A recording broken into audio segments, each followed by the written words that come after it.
66 bilhões. Esse é o número de árvores que a China plantou para erguer a maior muralha verde da história. O objetivo? Parar um deserto devorador. O custo? Incalculável. Mas a areia venceu. As árvores morreram. O projeto titânico falhou. Por quê? Porque esquecemos que uma floresta não é feita apenas de madeira. Esquecemos o motor biológico que mantinha a Terra viva. Um motor que nós mesmos desligamos em 1969. Hoje, no poder da indústria, você vai ver como uma espécie extinta na natureza, reduzida a apenas 12 sobreviventes, tornou-se a única tecnologia capaz de cicatrizar uma ferida continental de 350 mil quilômetros. Esqueça as máquinas pesadas. A engenharia mais avançada do planeta tem 4 patas e um código genético que quase perdemos para sempre. Para entender o peso dessa missão, precisamos olhar para o chão. Imagine uma área colossal no norte da China e na região de Xinjiang. Em apenas 30 anos, 350 mil quilômetros quadrados de terra fértil transformaram-se em uma ferida aberta. Para se ter uma ideia, isso é maior que a área total de muitos países europeus. Não estamos falando apenas de seca, estamos falando de um colapso mecânico total. O solo rachou, os rios evaporaram. A areia, como um exército invasor, começou a engolir cidades e estradas. Por milhares de anos, esse sistema funcionou como um relógio suíço. Mas, de repente, as engrenagens pararam. A China respondeu com força industrial. Plantou 66 bilhões de árvores. Foi um esforço logístico sem precedentes. Mas a biologia tem regras que a engenharia bruta não pode quebrar. As raízes das árvores não encontraram vida no solo. A terra estava morta e incapaz de segurar água. Plantar uma floresta ali foi como tentar instalar um motor de Ferrari em um carro que não tem rodas. O sistema não tinha tração. O vento varreu a camada fértil e as mudas secaram, transformando-se em cemitérios de madeira no meio do nada. A lição foi dura e cara. Você não pode consertar um ecossistema complexo apenas adicionando árvores. Faltava algo. Faltava o movimento. Faltava a peça que conecta a grama ao solo, o solo à água e a água à vida. A solução não veio de um laboratório de alta tecnologia em Pequim ou no Vale do Silício. Ela veio da evolução. O cavalo de Przewalski não é um cavalo comum. Esqueça os animais que você vê em fazendas ou corridas. Esta é a única espécie de cavalo verdadeiramente selvagem que existe. Ele nunca foi domesticado, nunca aceitou uma sela. O design biológico deste animal foi forjado no inferno climático da Ásia Central, onde o calor derrete o asfalto e o frio congela o aço. Vamos analisar as especificações técnicas dessa máquina biológica. Ele tem um corpo compacto, pernas musculosas feitas para marchas intermináveis e uma mandíbula que é uma obra-prima da engenharia natural. O gado doméstico e as ovelhas, quando pastam, muitas vezes arrancam a grama pela raiz, destruindo a estrutura do solo. O Przewalski não. Seus dentes funcionam como tesouras de precisão, cortando a vegetação horizontalmente. Isso estimula a planta a crescer mais forte e mais densa, como uma poda estratégica. Mas a verdadeira genialidade está no software de navegação deles. Ecologistas descobriram que esses rebanhos se movem em padrões matemáticos complexos, chamados de padrões fractais. Eles não andam aleatoriamente.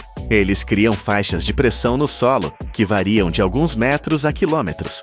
Eles aram a terra com os cascos, quebram a crosta dura, que impede a água de entrar, e enterram sementes. É uma máquina de terraplanagem e semeadura autônoma, movida a energia solar convertida em grama.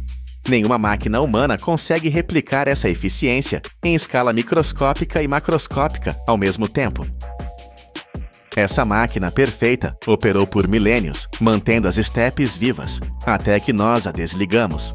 O final do século XIX e o início do século XX foram catastróficos. A fome humana levou à caça excessiva, mas o golpe fatal não foi a bala, foi a cerca. Em poucas décadas, nós fragmentamos o habitat deles. Estradas, ferrovias e campos agrícolas cortaram as rotas de migração que esses animais usavam há séculos. Imagine tentar sobreviver ao inverno siberiano, preso em um quintal. Foi isso que fizemos com eles. Os grandes rebanhos foram quebrados em grupos minúsculos. Sem liberdade de movimento, eles não conseguiam fugir das tempestades de neve ou encontrar água. A diversidade genética despencou. A resistência a doenças caiu a zero. Foi um colapso rápido e silencioso. Os registros históricos são de partir o coração.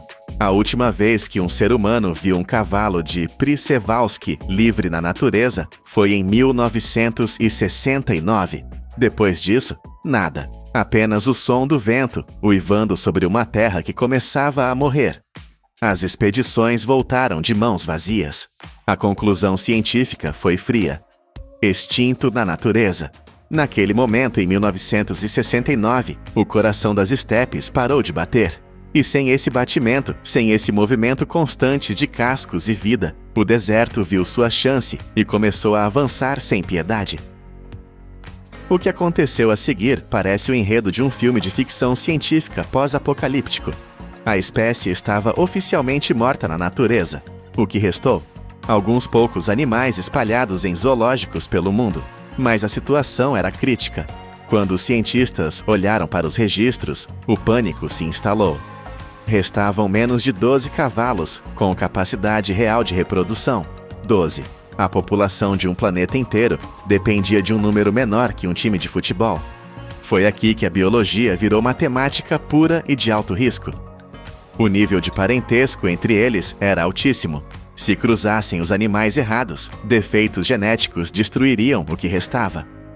Iniciou-se então um dos programas de reprodução mais rigorosos da história. O livro genealógico internacional tornou-se a Bíblia da sobrevivência. Cada nascimento era calculado. Cada par era escolhido por algoritmos para maximizar a diversidade genética. As decisões eram brutais. Animais fracos que carregavam genes defeituosos tiveram que ser excluídos do programa. Não havia margem para piedade. Se o objetivo era devolver esses animais ao inferno climático da Mongólia e da China, eles precisavam ser de aço. Eles precisavam da genética original, aquela forjada na Era do Gelo. Foi uma aposta de tudo ou nada. Um erro de cálculo, um vírus no zoológico errado, e a espécie desapareceria para sempre, transformando-se apenas em ossos em um museu. Durante décadas, os cientistas jogaram xadrez com a extinção, movendo peças vivas pelo tabuleiro global, esperando o momento certo para o contra-ataque. O ano é 1986. O local, a bacia de Yungar, um dos lugares mais inóspitos da Terra. A China decidiu que era hora de jogar os dados. O plano era insano: pegar esses animais nascidos em zoológicos confortáveis na Europa e nos Estados Unidos e jogá-los no marco zero da desertificação. 18 cavalos foram escolhidos, a elite genética. Eles foram transportados em caixas de carga, cruzando continentes para pousar em uma terra que seus ancestrais governavam, mas que eles nunca tinham visto. O choque foi imediato. No inverno de Xinjiang, a temperatura cai para 40 graus negativos. O vento carrega areia que corta a pele como lixa. No verão, o calor é sufocante. Ninguém sabia se o software instintivo deles ainda funcionava. Será que eles saberiam cavar a neve para achar grama seca? Saberiam onde encontrar água em um deserto? Ou morreriam de fome e sede, esperando que um tratador trouxesse um balde? Os cientistas monitoravam cada respiração. Nomes de código como 6 Yahara Uni3 não eram apenas números, eram a esperança de um ecossistema inteiro. Eram astronautas em um planeta hostil. E contra todas as probabilidades, eles não apenas sobreviveram, eles lembraram. O instinto antigo, adormecido por gerações de cativeiro, despertou. Eles formaram um rebanho. Eles enfrentaram as tempestades. O rebanho Yungar 1 estava pronto para trabalhar. No momento em que esses cascos tocaram o solo aberto e começaram a correr, a mágica aconteceu. Não mágica de contos de fadas, mas mágica bioquímica e mecânica. Vamos visualizar o processo. Um cavalo desses percorre entre 5 e 15 quilômetros por dia. Parece pouco, mas multiplique isso por um rebanho, por anos. É uma esteira transportadora de vida. O segredo está no esterco. Pode parecer sujo, mas na ecologia é ouro puro.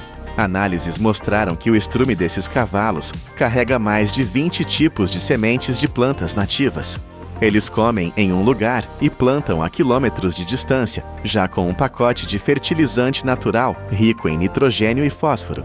Nenhuma máquina humana consegue plantar com essa eficiência e custo zero. Além disso, ao caminhar, eles quebram a crosta dura e seca do solo desértico. Isso permite que a pouca chuva que cai penetre na terra, em vez de evaporar instantaneamente. Onde há umidade e nutrientes, os micro-organismos do solo, bactérias e fungos invisíveis, voltam à vida. Eles são a base de tudo. Com o solo vivo, a grama volta. Com a grama, os insetos retornam. Com os insetos vêm os pássaros e os roedores. É uma reação em cadeia explosiva. Diferente de plantar árvores, que é uma tentativa de construir o teto da casa antes da fundação, os cavalos reconstroem o alicerce. Eles restauram o ciclo de carbono. Eles trazem o caos dinâmico necessário para a vida. Onde antes havia apenas silêncio e areia, agora há uma rede complexa de vida sendo tecida novamente, passo a passo, casco a casco.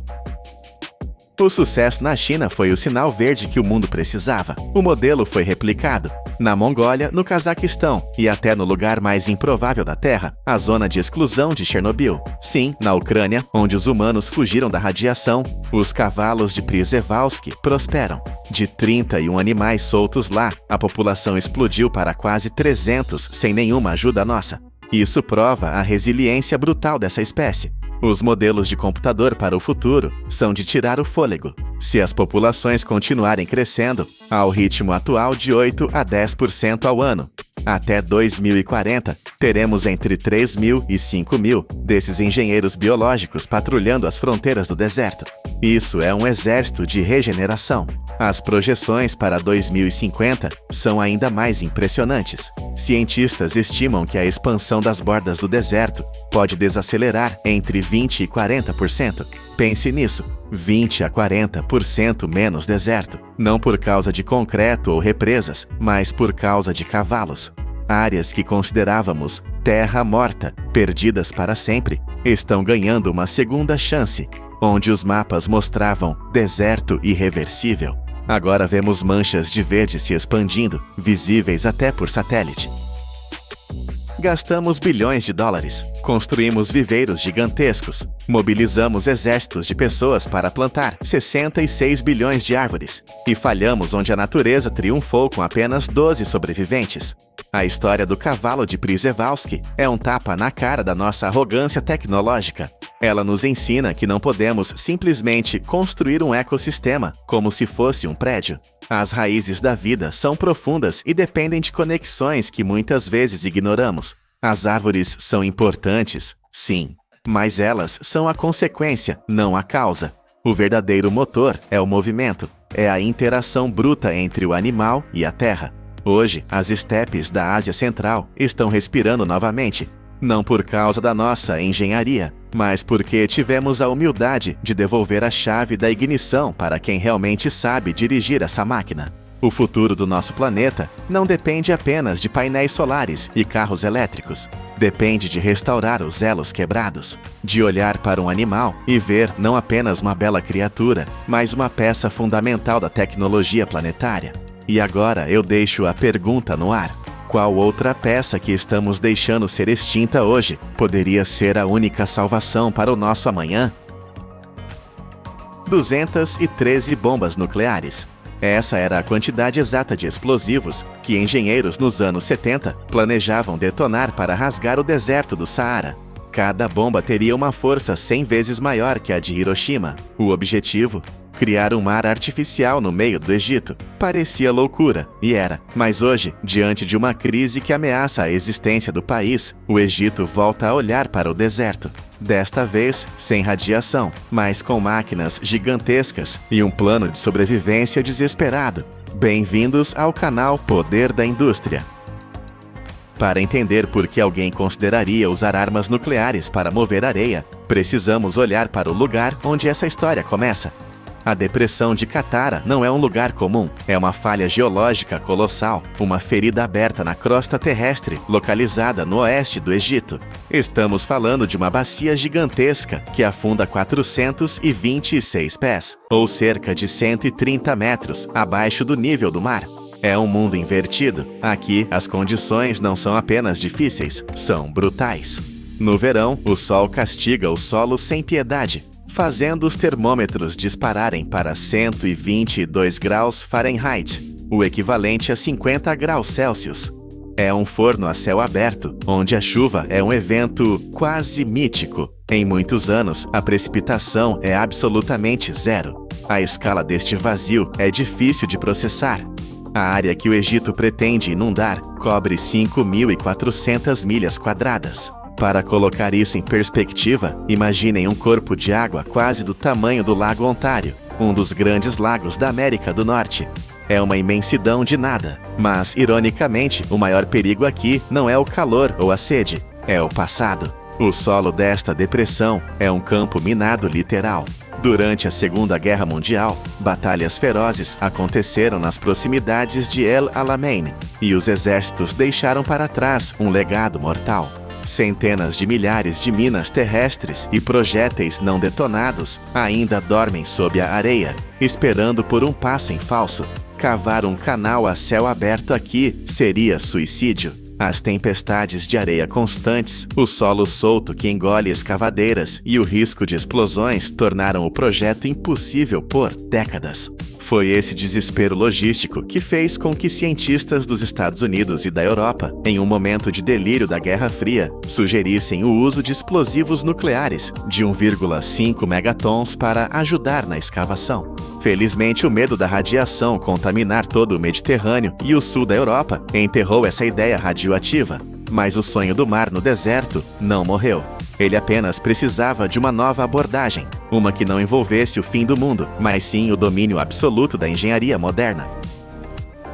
Se a superfície é um inferno de calor e explosivos esquecidos, a solução lógica é fugir dela. O novo plano do Egito é audacioso. Se não podemos ir por cima, iremos por baixo. A ideia é construir um túnel titânico, uma artéria de concreto e aço escondida nas profundezas da terra, longe do sol escaldante e dos campos minados. Estamos falando de uma estrutura que percorrerá uma distância entre 34 e 50 milhas, dependendo da rota final escolhida pelos engenheiros. É uma distância enorme, conectando o mar Mediterrâneo diretamente ao coração da depressão de Qattara. O mais impressionante é que não serão necessárias bombas gigantescas para mover a água. A natureza fará o trabalho pesado. Como a depressão está a 426 pés abaixo do nível do mar, a água fluirá puramente pela força da gravidade. Basta abrir as comportas no Mediterrâneo e deixar o oceano precipitar-se para o vazio.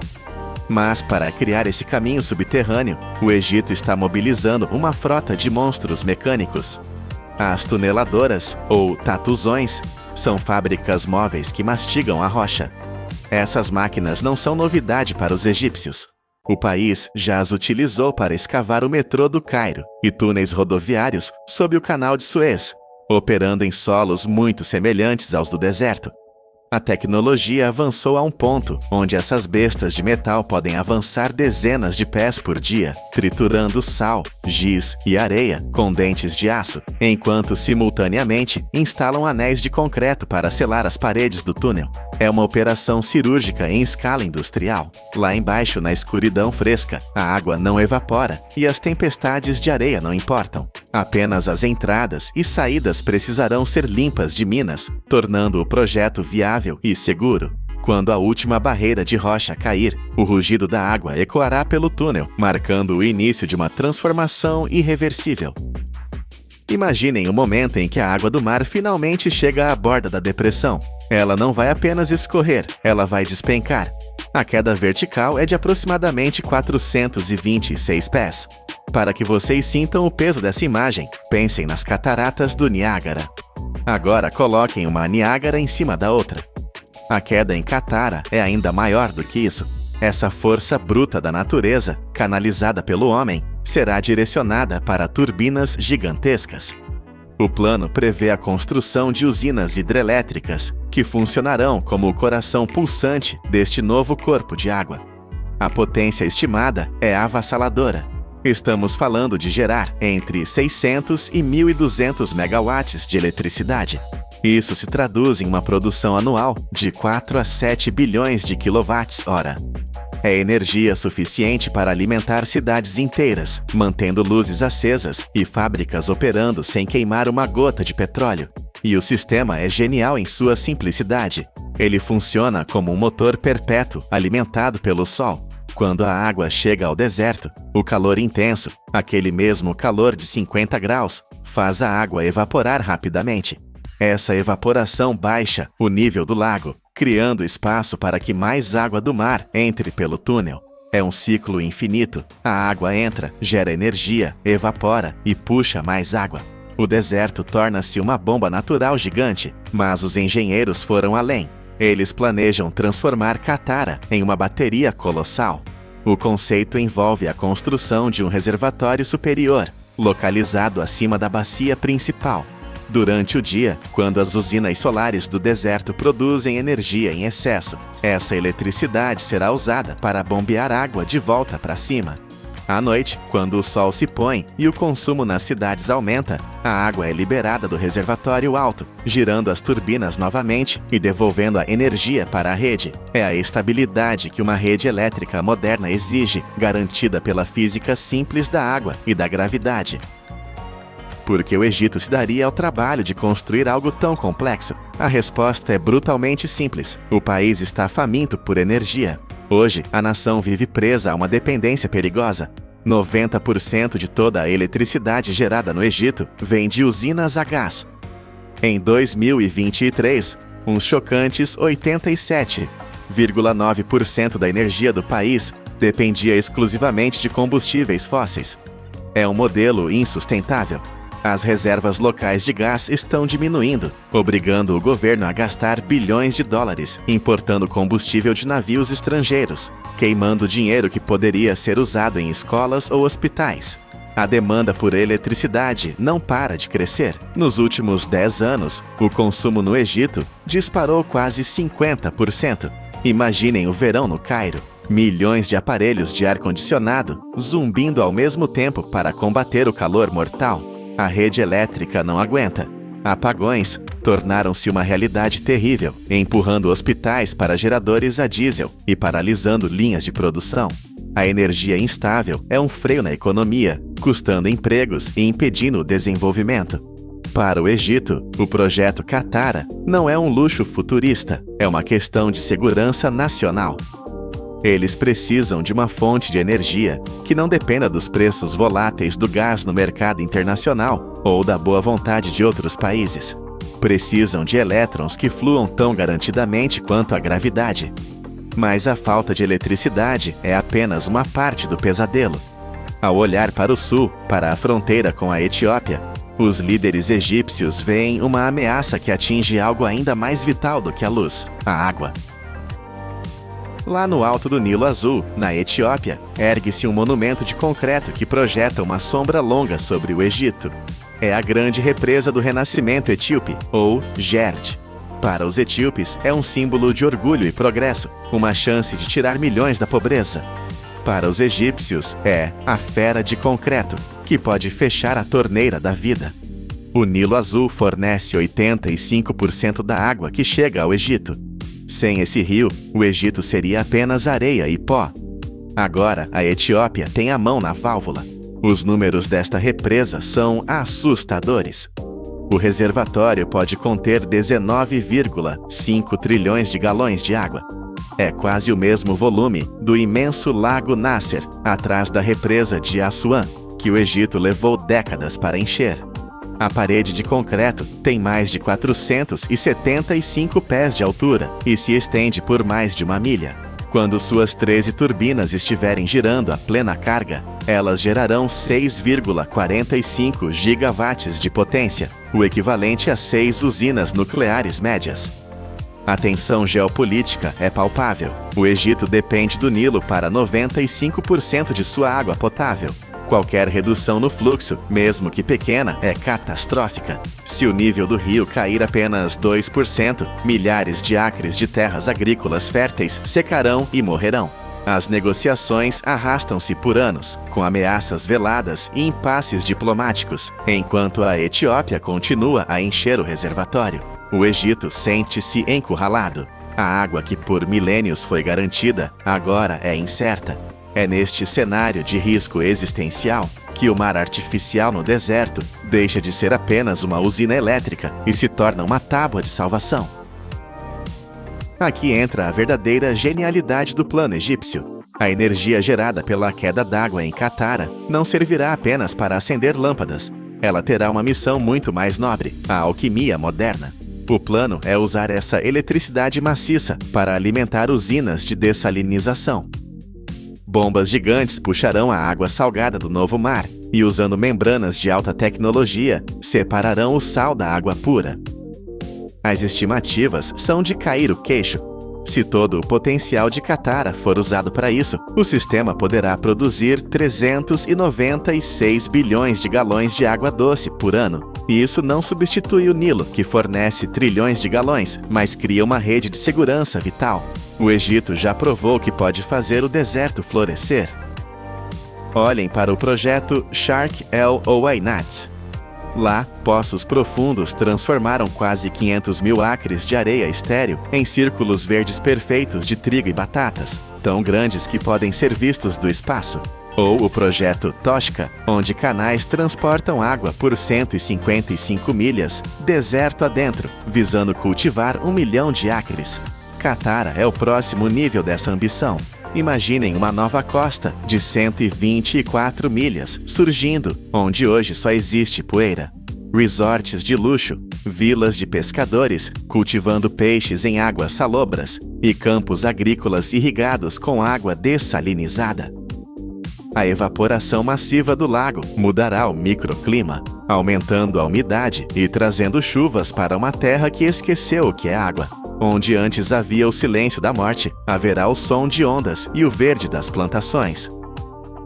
Na década de 70, a humanidade olhou para este deserto e viu um problema que só poderia ser resolvido com 213 bombas nucleares. Era a força bruta da destruição tentando moldar o mundo. Hoje, o Egito escreve um novo capítulo. Em vez de fogo atômico, eles usam a gravidade. Em vez de radiação, eles trazem água. O projeto Katara é a prova de que, quando a sobrevivência está em jogo, a engenharia pode realizar milagres. Mesmo com o Nilo ameaçado, o Egito está construindo seu próprio mar, garantindo que, no coração do Saara, a vida encontre um caminho para florescer novamente. 60 milhões de quilômetros. Essa é a extensão total dos cabos elétricos que, neste exato segundo, envolvem o nosso planeta.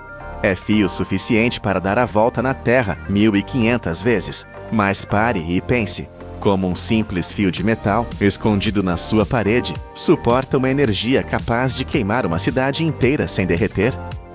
A resposta é uma jornada brutal de fogo, pressão e precisão microscópica.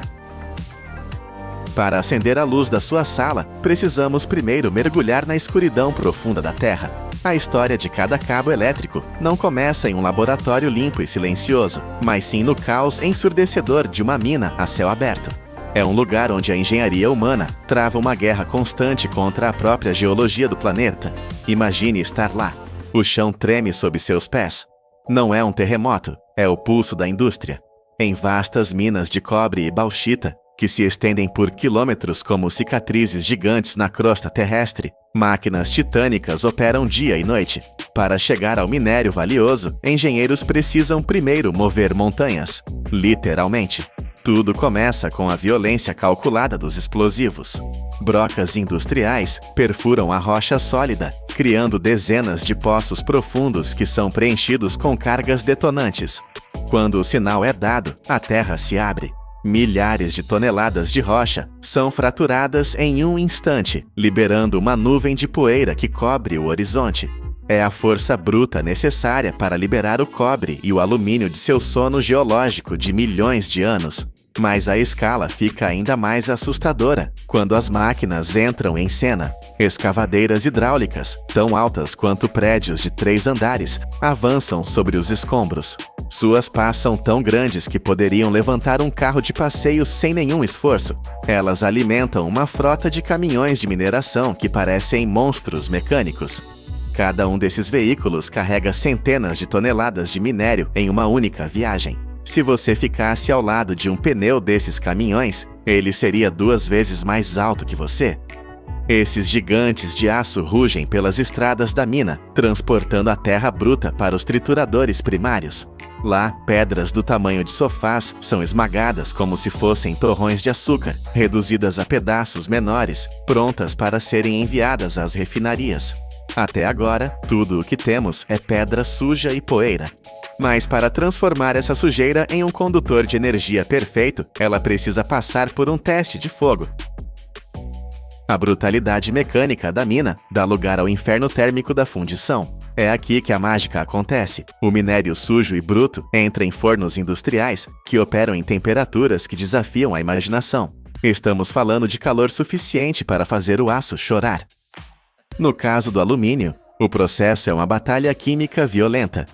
O material extraído da bauxita é mergulhado em células de redução eletrolítica. Aqui, correntes elétricas de intensidade colossal, fortes o suficiente para fritar instantaneamente qualquer sistema elétrico doméstico, rasgam as ligações químicas. A temperatura sobe para 1742 graus Fahrenheit, ou cerca de 950 graus Celsius. Nesse calor insuportável, a rocha se rende. O alumínio puro se separa e goteja como um líquido prateado e brilhante para o fundo do tanque. É um rio de metal fundido, mortal e belo. Para o cobre, o processo é ainda mais rigoroso. Ele passa por banhos eletrolíticos, onde a eletricidade atua como um filtro microscópico, arrancando cada átomo de impureza até que o metal atinja uma pureza de 99,9%. Qualquer coisa menos que isso é inaceitável. Uma única partícula de sujeira poderia causar um curto-circuito fatal quilômetros adiante na linha. O metal líquido, agora puro e incandescente, é derramado em moldes de aço, mas ele não pode esfriar de qualquer jeito.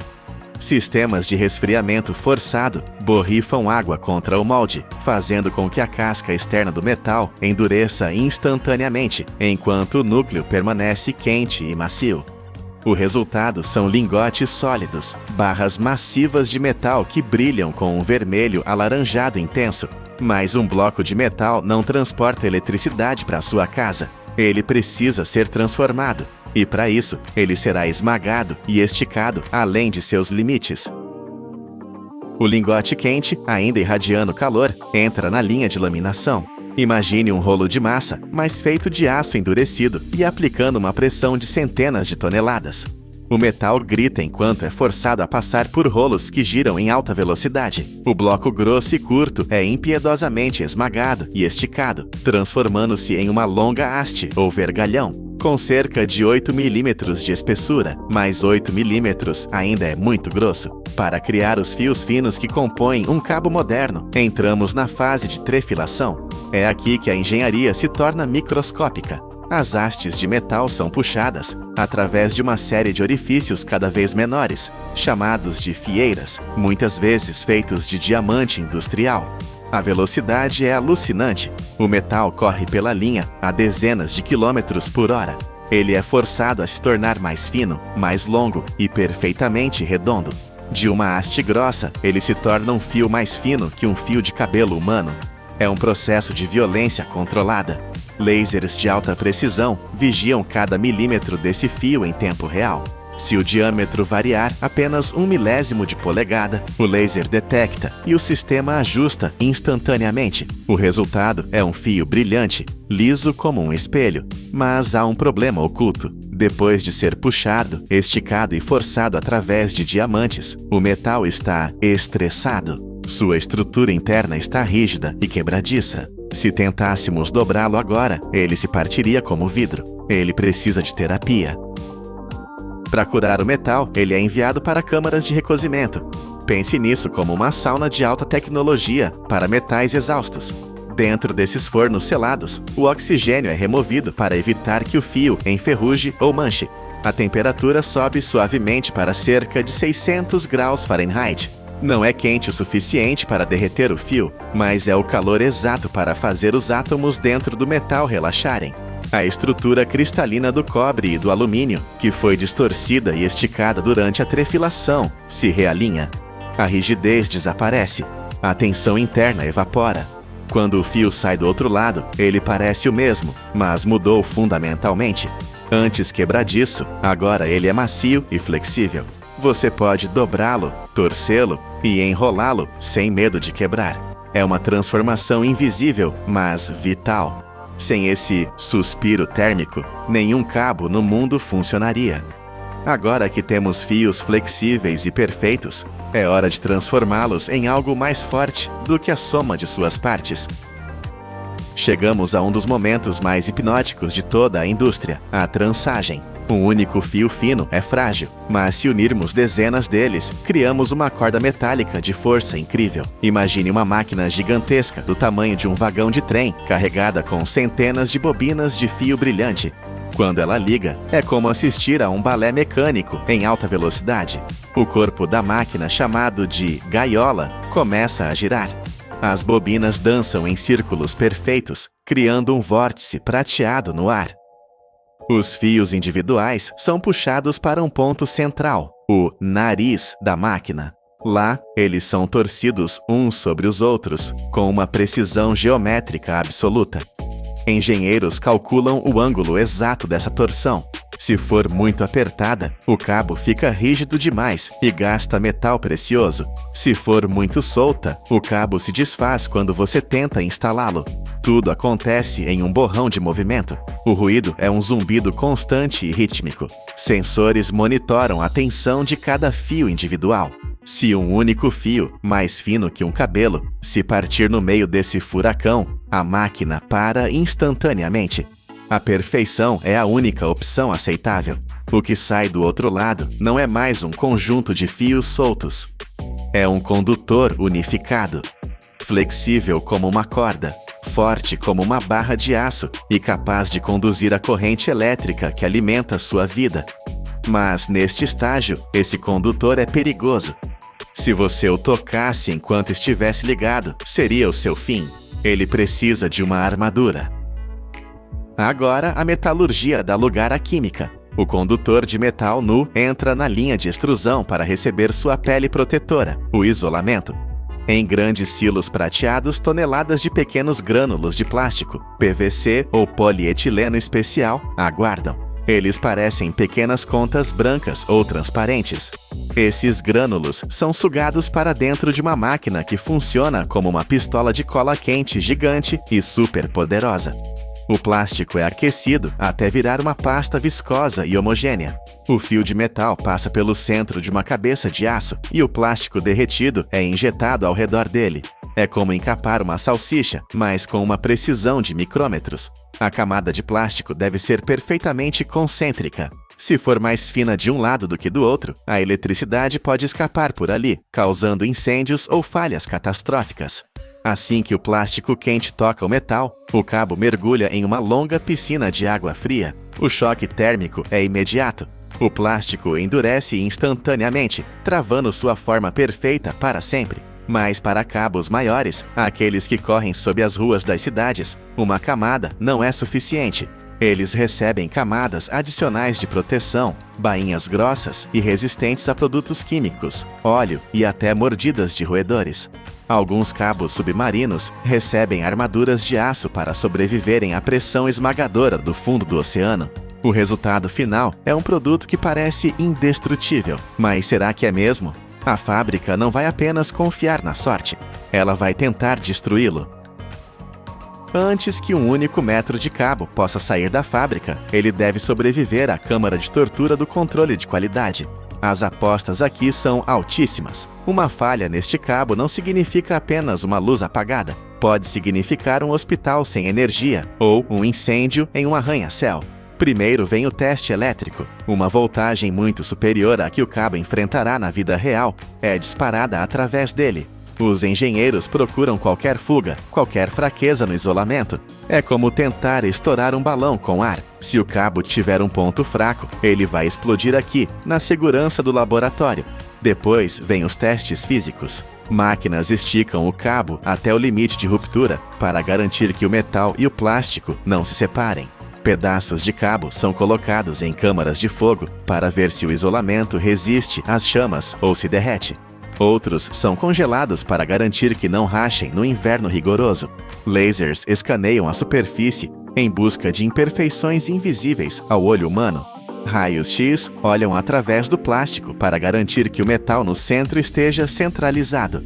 Apenas o cabo que sobrevive a tudo isso recebe o carimbo de aprovação. Finalmente, o produto acabado é enrolado em enormes carretéis de madeira ou aço. Cada carretel é pesado, etiquetado e preparado para envio. Eles são empilhados em pátios, parecendo moedas gigantes de uma civilização de titãs, prontos para serem desenrolados em trincheiras, postes e paredes ao redor do mundo. Voltamos ao início. 60 milhões de quilômetros de cabo. Uma indústria global que movimenta 200 bilhões de dólares todos os anos. Olhe para a parede do seu quarto agora. Aquele fio escondido ali dentro não é apenas um pedaço de plástico e metal. Ele é um sobrevivente. Ele nasceu de uma explosão em uma mina de cobre, foi derretido em um inferno químico, esticado por diamantes, curado pelo calor, trançado em um vórtice mecânico e testado com fogo e eletricidade. É uma das peças de engenharia mais subestimadas da história humana. Esses cabos são as artérias invisíveis da nossa civilização. Sem eles, o coração das nossas cidades pararia de bater em um segundo. Da próxima vez que você acender uma luz, lembre-se da jornada épica que tornou esse simples clique possível. Porque no mundo da indústria pesada, até o menor fio tem uma história gigante para contar. Em 1997, uma frota de 1.000 caminhões pesados invadiu um parque nacional intocado. Eles não trouxeram suprimentos, mas 12.000 toneladas de lixo podre e ácido. O local virou um inferno de moscas e mau cheiro. A empresa foi processada, o projeto cancelado e a terra abandonada como um crime tóxico. Mas quando voltaram 16 anos depois, encontraram algo que a ciência não conseguia explicar. Como o lixo mais nojento da indústria criou a floresta mais densa da região. Para entender esse milagre industrial, precisamos primeiro olhar para o chão. A Costa Rica é famosa por ser um paraíso verde, um gigante biológico que guarda 6% de toda a vida do planeta em um pedaço minúsculo de terra. Mas na década de 90, a região de Guanacaste escondia um segredo feio. Não era floresta, era um deserto verde, exaurido pela fome humana por carne. Durante décadas, essa terra não viu árvores, apenas cascos de gado. Milhares de bois pisotearam o solo dia após dia, compactando a terra até ela ficar dura como concreto. A chuva batia e escorria, sem penetrar. Os nutrientes desapareceram, e quando a terra morreu, um inimigo oportunista tomou conta. Uma grama africana invasora, trazida de outro continente, espalhou-se como um vírus.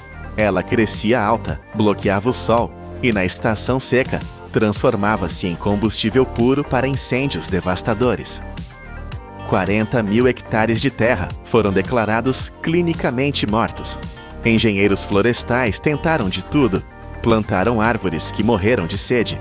Trouxeram máquinas para arar o solo, mas a grama sempre voltava. A natureza estava travada em um ciclo de destruição. Para quebrar esse ciclo, não bastava plantar sementes. Era preciso algo muito mais radical. Era preciso uma bomba de nutrientes tão massiva que chocasse o sistema de volta à vida. E a munição para essa bomba estava sendo produzida a poucos quilômetros dali, em uma fábrica que não sabia o que fazer com seu lixo. A fábrica se chamava Del Oro. Era uma gigante do processamento de frutas, uma máquina industrial que esmagava milhares de laranjas todos os dias para extrair o suco que o mundo bebia no café da manhã. Mas para cada copo de suco, sobrava uma montanha de cascas, bagaço e polpa ácida. Era um pesadelo logístico, onde colocar toneladas de lixo úmido que apodrece em horas. Queimar era caro e sujo. Aterros sanitários estavam lotados. Foi então que dois ecologistas visionários, Daniel Jansen e Winnie Hall-Wax, olharam para aquele lixo e não viram um problema. Eles viram energia pura. Eles propuseram um acordo que parecia loucura para qualquer advogado ou engenheiro tradicional. A ideia era simples. A fábrica Del Oro doaria uma parte de suas terras para expandir o Parque Nacional. Em troca, eles teriam permissão para despejar seus resíduos industriais diretamente no solo degradado do parque, sem pagar um centavo, sem tratamento, sem filtros, sem frescuras. Apenas a transferência bruta de biomassa da fábrica para a floresta. Era uma aposta de alto risco. A teoria dizia que as cascas matariam a grama invasora e alimentariam o solo. Mas na prática, ninguém nunca tinha tentado algo nessa escala. Despejar lixo industrial em uma área de conservação soava como uma sentença de morte, não como um remédio. Mas com a terra já morta, o que havia a perder? O contrato foi assinado. Os motores dos caminhões foram ligados. A Operação Laranja estava prestes a começar. O que aconteceu a seguir foi uma demonstração de força bruta logística. Durante o ano de 1997, a estrada para o parque tornou-se uma esteira transportadora de caminhões caçamba. Dia após dia, eles despejavam suas cargas. Não estamos falando de algumas carriolas de compostagem. Estamos falando de 12.000 toneladas. Para visualizar isso, imagine o peso de quase 2 torres Eiffel feitas de casca de laranja, jogadas em um pedaço de terra do tamanho de 3 campos de futebol. A paisagem mudou instantaneamente. O solo cinzento e duro desapareceu sob uma camada espessa, laranja e gelatinosa. Em alguns lugares, a pilha de cascas chegava à cintura de um homem adulto. E então, o sol tropical fez o seu trabalho. O calor de 30 graus cozinhou a mistura. A decomposição começou com violência. O cheiro era indescritível. Uma mistura ácida de frutas cítricas fermentadas e podridão que impregnava o ar e as roupas. Nuvens de moscas, densas como fumaça preta, ergueram-se sobre a área. Larvas cobriram o chão. Para um observador comum, aquilo era o apocalipse. Parecia que a indústria tinha vomitado na natureza. Não havia beleza ali, apenas o caos biológico em sua forma mais crua e nojenta. Mas, invisível aos olhos humanos, sob aquela camada fétida, a química do solo estava mudando. A grama africana, que resistiu a incêndios e secas, encontrou algo que não podia vencer: a escuridão total e o peso esmagador de toneladas de biomassa. Mas o mundo humano não tem a paciência da natureza. Enquanto os micróbios começavam seu banquete silencioso, o barulho começou nos tribunais. A visão de caminhões despejando lixo em um parque nacional foi demais para a opinião pública. E pior ainda, atraiu a atenção da concorrência. A Tico Fruit, uma empresa rival que também produzia suco, ficou furiosa. Não porque se importassem com as moscas, mas porque a Del Oro tinha encontrado uma maneira gratuita de se livrar do lixo, enquanto a Tico Fruit ainda pagava caro por isso. Era uma guerra comercial disfarçada de preocupação ambiental. A Tico Fruit processou a Del Oro. Eles alegaram que as cascas eram lixo tóxico, que a acidez destruiria os rios locais e que as pragas destruiriam as plantações vizinhas. Foi uma batalha midiática suja. Manchetes gritavam sobre a destruição do parque. A pressão política montou. Os cientistas tentaram explicar que a feiura era temporária, que a decomposição era parte da cura. Mas ninguém quis ouvir. Em 1998, a Suprema Corte da Costa Rica bateu o martelo. O projeto foi declarado ilegal. Os cientistas foram expulsos. A Del Oro foi proibida de despejar mais uma única casca. O experimento foi encerrado com a marca da vergonha. Uma placa foi colocada no local, mas logo foi engolida pelo mato. Os 3 hectares de terra cobertos de lixo podre foram deixados para trás, esquecidos por todos.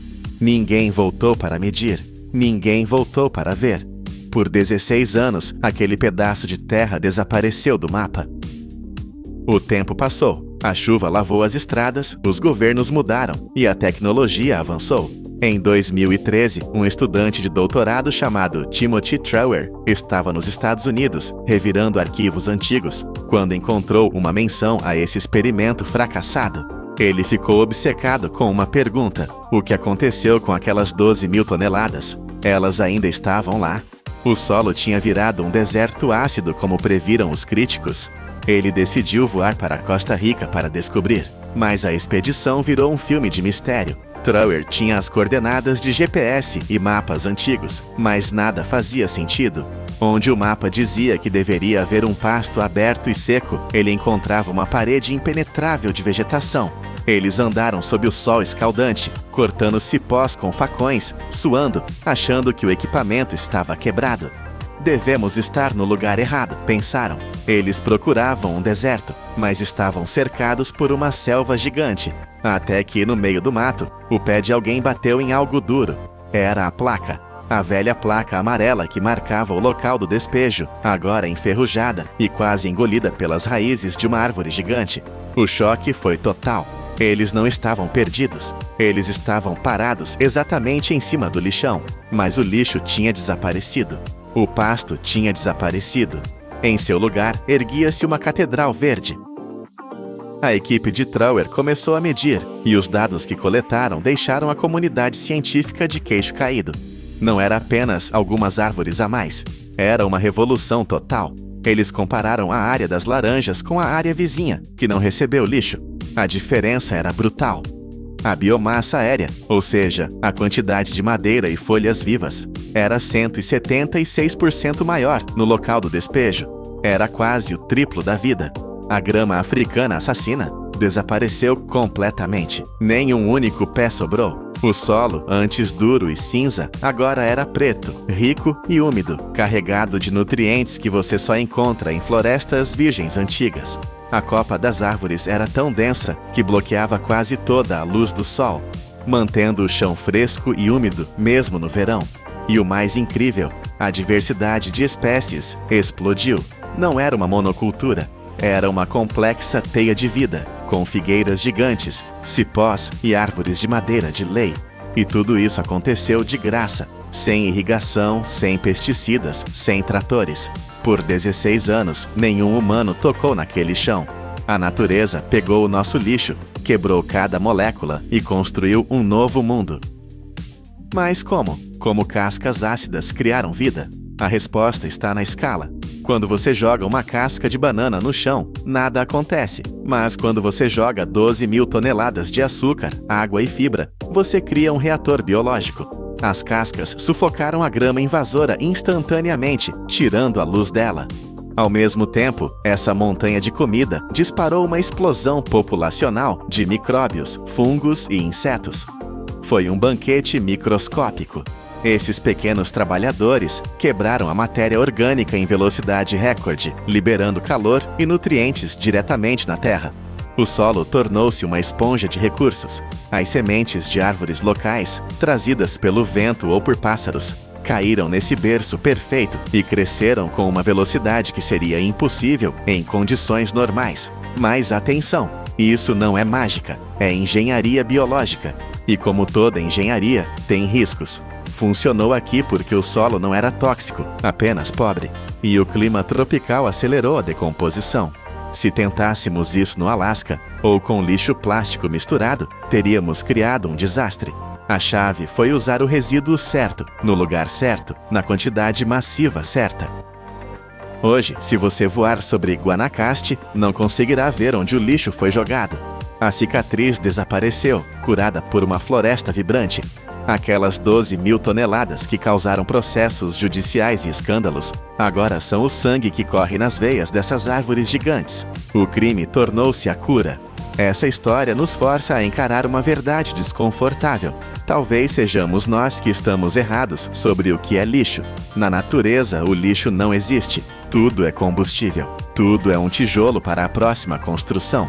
Nós gastamos bilhões tentando consertar a Terra com tecnologia delicada, quando às vezes tudo o que o planeta precisa é que devolvamos a ele os recursos brutos que roubamos, mesmo que eles fedam, mesmo que pareçam feios. A lição da montanha de laranjas é clara. A natureza não precisa da nossa proteção estéril. Ela precisa da nossa colaboração bruta. Se cascas podres podem construir uma selva em 16 anos, o que mais estamos jogando fora hoje que poderia salvar o nosso amanhã? Pense nisso na próxima vez que espremer uma laranja. Sou o narrador do Poder da Indústria e nos vemos na próxima grande transformação. Sob as rodas do seu carro, agora mesmo, existe um segredo enterrado. Cada quilômetro desta estrada esconde os restos mortais de 10 mil pneus. Estamos dirigindo sobre um cemitério de borracha. A humanidade joga fora 1,5 bilhão de pneus por ano, criando oceanos negros tóxicos visíveis do espaço. Mas, aqui nos Estados Unidos, engenheiros transformaram esse desastre em uma armadura para rodovias. Como o lixo mais difícil de destruir se torna uma estrada indestrutível. Bem-vindos ao Poder da Indústria. Para compreender a escala desta operação, você precisa imaginar um desastre silencioso que se espalha pelo horizonte. Os depósitos de pneus velhos não são apenas pilhas de lixo, são montanhas artificiais que se recusam a morrer. Um pneu abandonado na natureza é quase imortal. Ele não apodrece, não se desfaz, e se pegar fogo, queima com uma fumaça tóxica que pode durar meses. No entanto, onde o mundo vê uma crise ambiental, a indústria moderna vê uma mina de ouro a céu aberto. Eles chamam isso de minério urbano. Dentro de cada carcaça suja e gasta, existe uma mistura valiosa de borracha de alta performance, aço carbono e fibras têxteis resistentes. Mas transformar esse caos em ordem exige uma logística de precisão militar. Caminhões gigantes carregados com montanhas de borracha percorrem rotas calculadas para recolher o material antes que ele se deteriore. A regra é clara: o pneu não pode acumular água. Um pneu molhado é um pesadelo para as máquinas que virão a seguir e um berçário para mosquitos transmissores de doenças. Por isso, a coleta é uma corrida contra o tempo e contra os elementos. Estamos falando de centenas de toneladas de material chegando às fábricas todos os dias. É um fluxo contínuo, um rio de borracha que precisa ser domado. E o primeiro desafio para domar essa fera é quebrar sua espinha dorsal, uma estrutura feita para suportar o peso de caminhões de carga e que agora deve ser destruída pela força bruta. Todo pneu tem um coração de aço.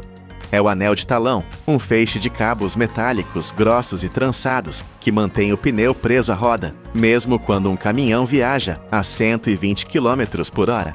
Esse aço é incrivelmente forte. Se você jogasse um pneu inteiro diretamente em um triturador industrial, esse anel de aço agiria como uma serra, destruindo as lâminas da máquina e causando prejuízos milionários em segundos. Antes de qualquer coisa, o aço precisa sair. E ele não sai por vontade própria. O pneu é colocado em uma máquina extratora brutal. Um gancho hidráulico maciço, operando com a pressão de centenas de atmosferas, penetra na lateral da borracha. Em um movimento lento, mas imparável, o gancho puxa. A borracha se estica, geme e se contorce violentamente sob a tensão. É uma luta física entre a máquina e o material, mas a hidráulica sempre vence. Com um estalo surdo, o núcleo de aço é arrancado, expondo as entranhas do pneu. De cada pneu de caminhão, recuperam-se cerca de 2 kg de aço de alta qualidade. Esse metal não vai para o lixo, ele é prensado em blocos densos e enviado para fundições, onde renascerá como novas vigas ou peças de carros. Enquanto isso, a carcaça de borracha, agora flexível e vulnerável, passa por um banho industrial de alta pressão para remover lama e pedras. As lâminas de corte que aguardam adiante são afiadas como navalhas, e uma única pedra poderia cegá-las. Tudo está limpo, tudo está pronto. A verdadeira destruição está prestes a começar. Agora entramos na zona de guerra mecânica. As carcaças de borracha são lançadas na boca de trituradores primários gigantescos. Aqui não se usa velocidade, mas torque, a força de rotação pura. Eixos de liga de aço maciço giram lentamente, mastigando os pneus inteiros como se fossem papel. O som é ensurdecedor, um rugido constante de metal rasgando borracha. O objetivo aqui é reduzir o pneu a pedaços grosseiros, do tamanho de uma mão fechada. Se as máquinas girassem rápido demais, o atrito geraria calor suficiente para derreter a borracha, transformando a máquina em uma massa pegajosa e inútil. O processo precisa ser frio e impiedoso, mas esses pedaços ainda são grandes demais para se tornarem uma estrada. Eles caem em uma segunda linha de moagem, onde a precisão se torna microscópica. Moinhos secundários pulverizam a borracha até que ela se torne um pó fino. Durante essa queda livre, poderosos ímãs suspensos sobre a esteira capturam qualquer fragmento minúsculo de arame que tenha sobrado, puxando-o para fora do fluxo. A pureza é a lei. O produto final é o que chamam de crumb rubber, ou borracha granulada. Mas atenção, o tamanho importa. Para se fundir perfeitamente com o asfalto, cada grão deve ter exatos 0,5 a 2 milímetros de diâmetro. Peneiras vibratórias gigantescas separam o pó. Se um grão for grande demais, ele é rejeitado e enviado de volta ao início para ser triturado novamente. Nada escapa. Do caos de um pneu velho, criamos um pó uniforme, limpo e tecnicamente perfeito. Mas, quimicamente, essa borracha ainda está dormindo. Para se unir à estrada, ela precisa ser acordada pelo fogo. O pó de borracha parece seco, mas em nível microscópico, ele carrega umidade e está fechado. Se jogássemos essa borracha fria no asfalto fervente, a água presa dentro dela explodiria em vapor, criando bolhas e destruindo a estrada de dentro para fora. A borracha precisa ser preparada. Ela entra em um enorme tambor secador rotativo, um túnel de aço que gira constantemente. Lá dentro é um inferno controlado. Ar quente gerado por queimadores industriais a gás natural eleva a temperatura da borracha para entre 93 e 127 graus Celsius. É um equilíbrio perigoso. Se aquecer demais, a borracha queima e perde sua elasticidade. Se aquecer de menos, a umidade permanece. Nas fábricas mais modernas, usa-se calor indireto para que a chama nunca toque o material, protegendo a estrutura química preciosa dos polímeros. À medida que a borracha viaja pelo tambor, a água evapora e a superfície de cada partícula se abre. Ela se torna quimicamente ativa, sedenta para absorver óleos. Ao sair do tambor, a borracha não é mais lixo, é um ingrediente químico reativo, quente e pronto para a fusão.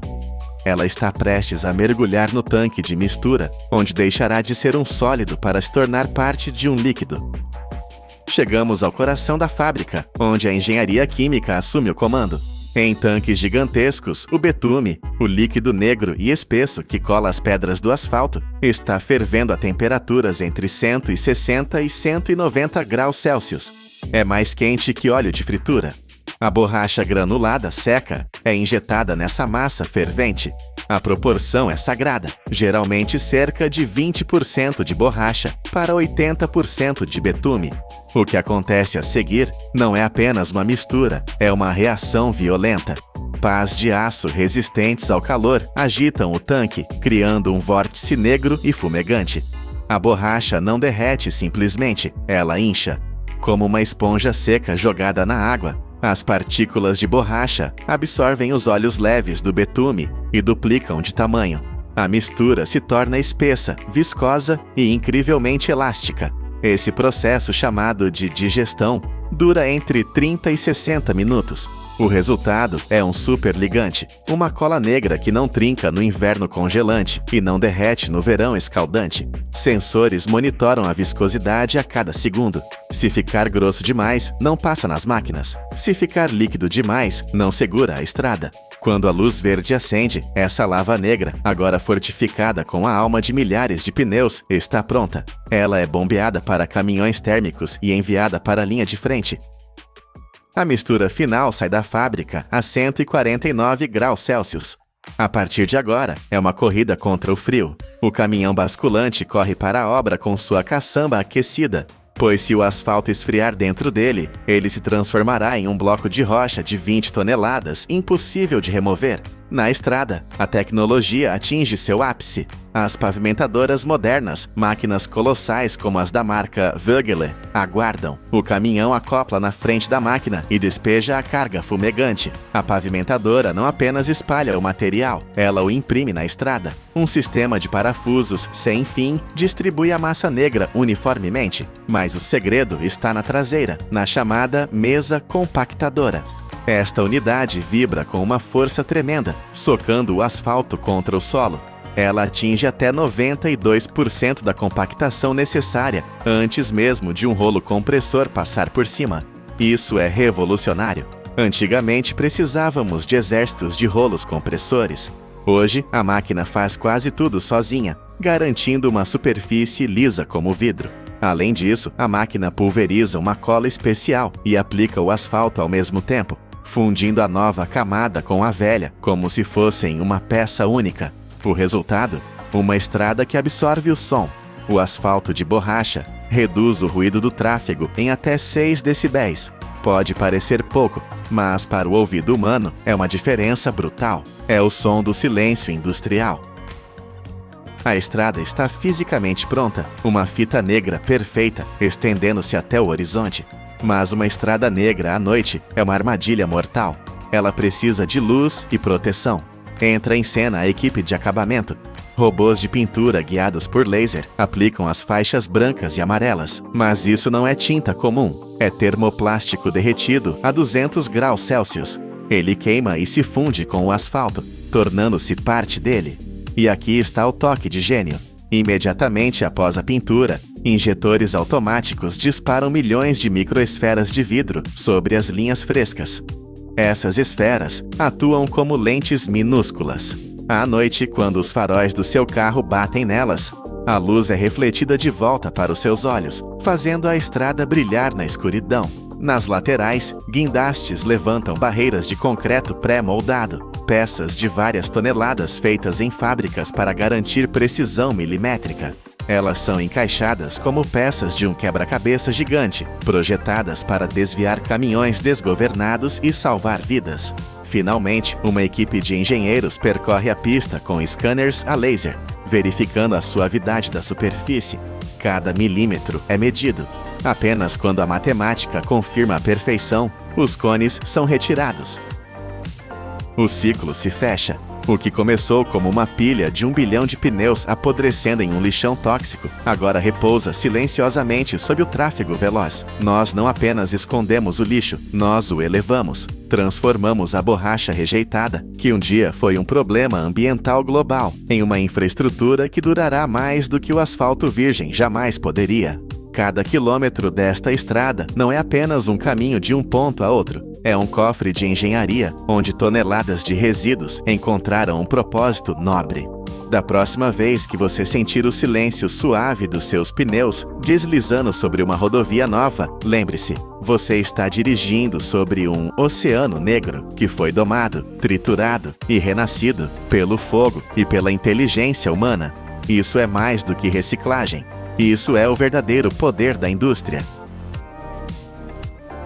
Você sabia que 8 em cada 10 ostras servidas nos restaurantes de luxo, de Paris a Nova York, vêm de um único país?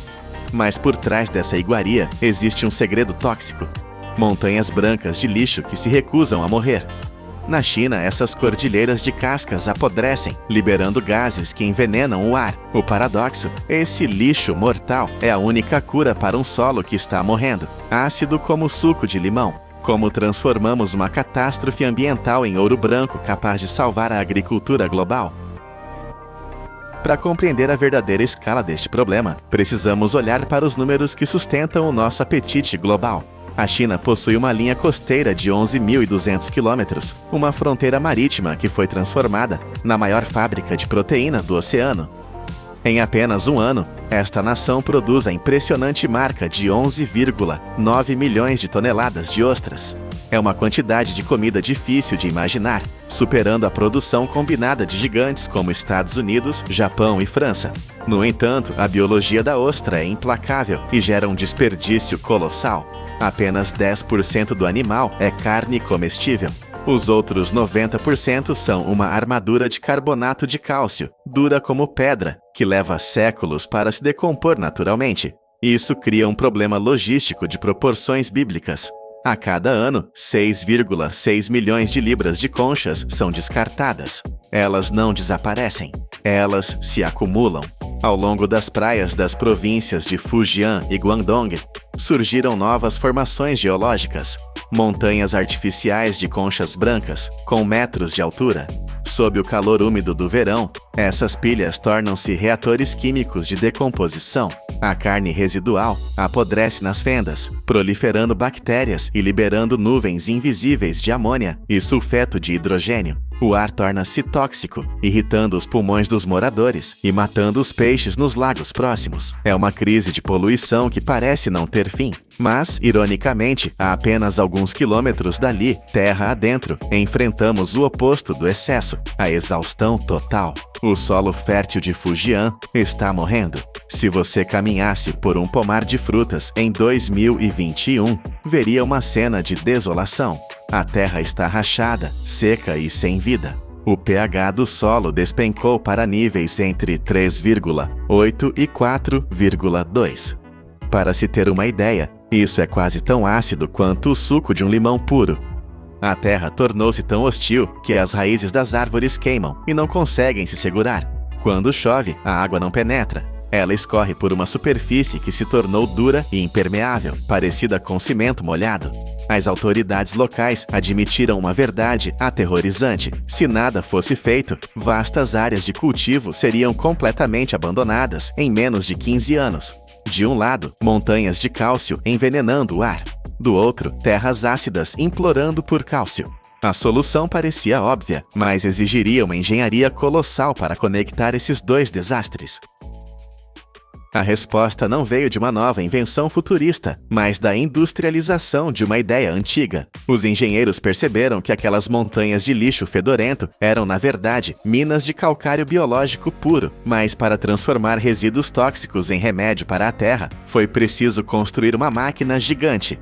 Em Hui'an, uma fábrica massiva foi erguida com uma missão única: devorar 264 milhões de libras de conchas de ostras todos os anos. O processo é uma demonstração de força bruta e precisão térmica.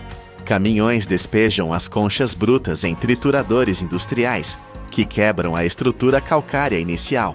Mas o verdadeiro segredo é o fogo. As conchas moídas são lançadas em fornos rotativos gigantescos para um processo chamado calcinação. Lá dentro, a temperatura sobe para 473 graus Fahrenheit, ou 245 graus Celsius. Durante 30 minutos, as conchas são assadas nesse inferno controlado. O calor intenso tem dois propósitos vitais. Primeiro, é a esterilização absoluta. Qualquer bactéria nociva ou resto de carne podre é instantaneamente incinerado. Segundo, o calor altera a estrutura física da concha, tornando-a quebradiça e fácil de moer. O que sai do outro lado da linha de produção é um pó branco finíssimo, conhecido como biocal oceânica. Este não é um simples pó de pedra. É um condicionador de solo rico em minerais essenciais que a terra exausta de Fujian perdeu há décadas. Ele age como um antiácido natural para o solo. Imagine o solo ácido como um estômago com azia. Esse pó neutraliza a acidez instantaneamente, desbloqueia nutrientes que estavam presos e cria um ambiente onde a vida pode florescer novamente. Onde antes havia lixo tóxico, agora existem 220 milhões de libras de um produto agrícola limpo, ensacado e pronto para salvar as colheitas. A teoria era perfeita, mas a agricultura é um campo de batalha imprevisível. O verdadeiro teste começou quando os caminhões carregados com o pó de ostra chegaram às fazendas devastadas. Os resultados foram imediatos e visíveis, desafiando até os cientistas mais céticos. O primeiro grande sucesso foi com a cebolinha, uma cultura vital para a região. Em campos onde as plantas antes ficavam amarelas e atrofiadas, a aplicação do pó causou uma ressurreição biológica. A produtividade disparou quase 60%. Pense nisso, 60% a mais de comida na mesma terra, sem usar fertilizantes químicos extras. Nos pomares de Toranja, a mudança foi química e profunda. Sensores enterrados no solo mostraram que o pH subiu 1,1 pontos, saindo da zona de perigo ácido. A matéria orgânica, que é o combustível da vida no solo, aumentou em quase 28%. As árvores pararam de perder frutas prematuramente e as folhas voltaram a ter um verde vibrante. Mas a vitória não foi apenas para a terra, foi para o bolso dos agricultores. Um experimento com alface revelou algo surpreendente. As plantas cultivadas com o pó de conchas não apenas cresceram mais, elas ficaram mais saborosas.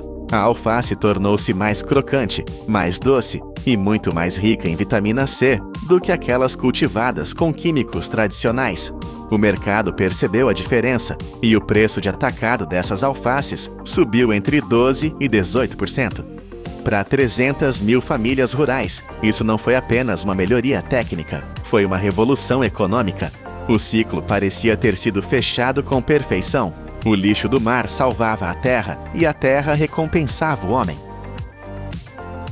No entanto, a natureza não é uma máquina que obedece cegamente aos nossos desejos. Em meio a esse triunfo, surgiu um mistério frustrante: o amendoim. A China é a maior produtora mundial de amendoim, colhendo 37,5 bilhões de libras por ano. É uma cultura estratégica, mas quando os cientistas aplicaram o pó milagroso nos campos de amendoim degradados, o inesperado aconteceu. O solo melhorou quimicamente, o pH subiu, a terra ficou mais fofa, mas a colheita diminuiu. Como isso era possível? A resposta estava escondida no mundo microscópico. O amendoim é uma leguminosa e depende de uma parceria simbiótica com bactérias específicas que vivem em suas raízes e capturam nitrogênio do ar. A mudança rápida no pH do solo, causada pelo pó de ostra, foi um choque para essas bactérias. Elas não conseguiram se adaptar à velocidade da intervenção humana. Foi uma lição de humildade brutal para a engenharia. Você não pode apressar a biologia.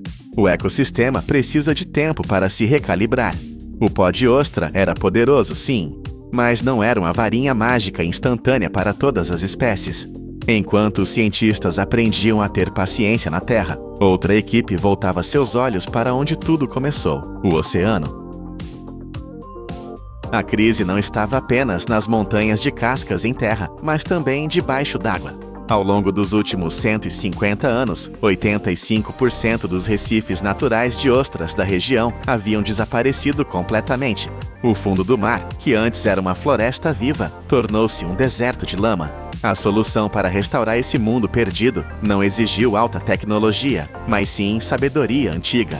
Engenheiros e biólogos viajaram no tempo e adotaram um método de 300 anos atrás. Nada de concreto, nada de estruturas metálicas complexas. Eles usaram simples estacas de bambu e madeira, cravadas manualmente nos lodaçais da costa. O objetivo era criar uma base sólida para que as larvas de ostras que flutuam na água tivessem onde se agarrar. Sem máquinas pesadas, apenas madeira e a força das marés.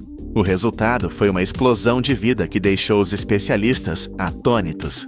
Em poucos meses, as estacas estavam cobertas de novas ostras.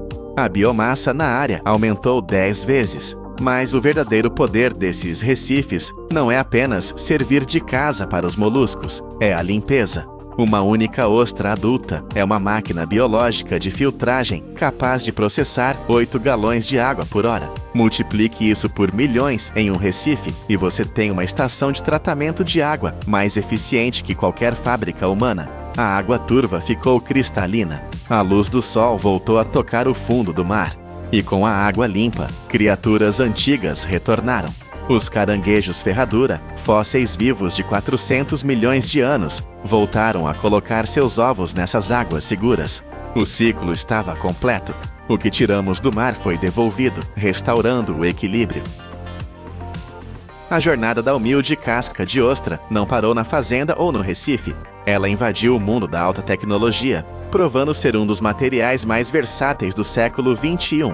Nos laboratórios mais avançados do Japão e da Coreia, as conchas estão sendo moídas em escalas microscópicas para criar tintas inteligentes. Testes mostraram que tintas misturadas com 20 a 30% de pó de ostra possuem um poder antibacteriano natural devastador, matando 99% das bactérias Staphylococcus aureus em apenas 24 horas. Imagine hospitais pintados com um material que se esteriliza sozinho. No tratamento de águas industriais, o pó de ostra provou ser um filtro voraz.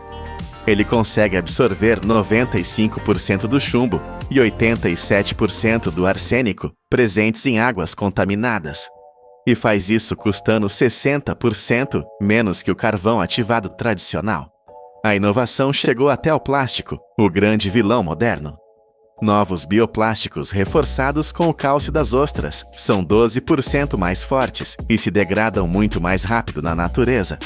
Até mesmo nas estradas, as ostras estão salvando vidas. Em Hiroshima, o asfalto misturado com conchas trituradas oferece uma aderência superior aos pneus em dias de chuva, prevenindo acidentes. E no seu banheiro, o cálcio ultrapuro extraído dessas conchas agora é usado em pastas de dente e cosméticos de luxo. De estradas a rostos, de paredes hospitalares a copos descartáveis. O que antes era uma montanha de lixo fétido, agora é a estrutura invisível e limpa da nossa modernidade. Começamos nossa história com uma imagem de repugnância, montanhas de lixo tóxico que envenenavam o ar. Viajamos pelo fogo dos fornos industriais, vimos terras mortas renascerem em verde vibrante e testemunhamos o retorno de criaturas pré-históricas aos mares limpos. A humilde casca de ostra, um resto esquecido do seu jantar, provou ser muito mais do que lixo. Ela é cimento, é remédio, é filtro e é escudo. A grande lição que a indústria nos ensina aqui é inegável. Na engenharia perfeita da natureza, não existe lixo. Existem apenas recursos que nós, com nossa visão limitada, ainda não aprendemos a usar. As montanhas brancas da China não eram um problema. Eram uma reserva de ouro químico esperando pela chave certa. Enquanto olhamos para o futuro, a pergunta muda. Não é mais o que faremos com o lixo, mas sim, qual outro tesouro está escondido nas pilhas de desperdício que criamos todos os dias? A resposta para a próxima crise global pode estar bem debaixo dos nossos pés. Eu sou a voz do poder da indústria, e se essa transformação te impressionou, o que vem a seguir vai redefinir o seu conceito de impossível.